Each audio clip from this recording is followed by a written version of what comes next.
তেলের মধ্যে আমি পেঁয়াজটা দিয়ে দিচ্ছি, এখন পেঁয়াজটা বাইজে নেব। আমার ভাতও হয়ে গেছে, ভাতটা ঠিকা দিয়ে নেব।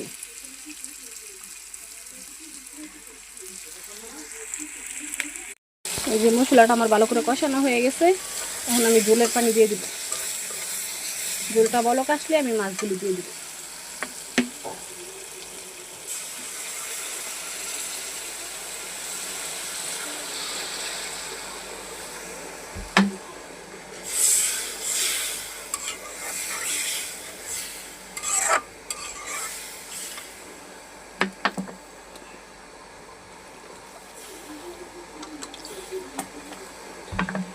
ঝোলটা বলক আসলে আমি মাছগুলি দিয়ে দিব।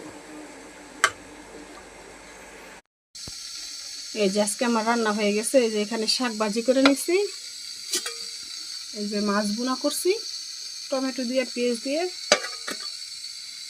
এই যে এদিকে ডাল রান্না করছি।